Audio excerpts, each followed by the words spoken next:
السلام علیکم ورحمۃ اللہ تعالی وبرکاتہ۔ دوستو، امید ہے آپ سب بخیر و عافیت ہوں گے۔ مولا تعالی ہم سب کو صحت و عافیت اور نیک والی زندگی عطا فرمائے۔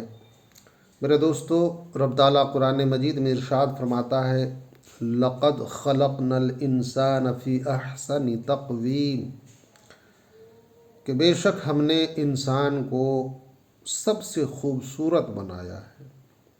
میرے دوستو، رب کی تخلیق پر انگلی اٹھانا یہ کتنا بڑا گناہ اور کتنی بڑی سزا کے حقدار ہیں وہ لوگ جو، میرے دوستو، رب تو کہتا ہے لقد خلقنا الانسان فی احسن تقویم، کہ میرے بندو، ہم نے انسان کی تخلیق بہترین صورت میں کیا ہے، یعنی سب سے خوبصورت بنایا ہے انسان کو۔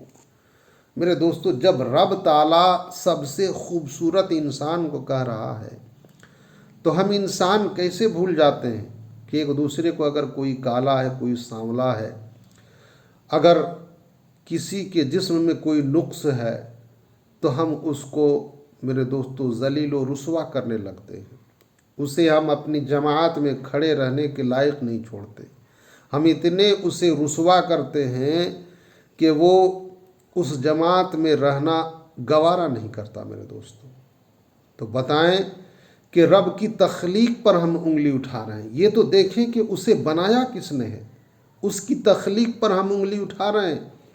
گویا کہ بندہ ایک بندے کو برا نہیں کر رہا ہوتا ہے، بلکہ رب کی تخلیق پر انگلی اٹھا رہا ہوتا ہے۔ تو میرے دوستو بتائیں قیامت میں کیا حال ہوگا؟ ایک دوسرے کی برائی کرتے رہتے ہیں۔ خدا را، کبھی بھی کسی کا نقص اگر کچھ ہے، کچھ کمی ہے، تو آپ اسے ذلیل و رسوا نہ کریں، آپ یہ دیکھیں کہ اسے بنایا کس نے ہے۔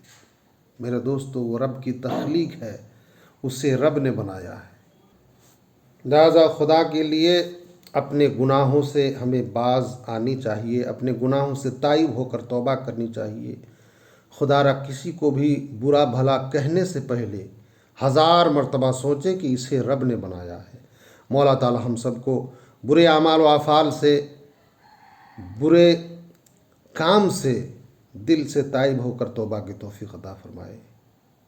استغفر اللہ ربی من کل ذنب واتوب الیہ، لا الہ الا اللہ محمد الرسول اللہ۔ میرے دوستو، آپ بھی توبہ کریں، استغفار کریں اور رب سے معافیاں مانگیں۔ مولا تعالی ہم سب کو کہنے سننے سے زیادہ عمل کی توفیق عطا فرمائے۔ السلام علیکم ورحمۃ اللہ۔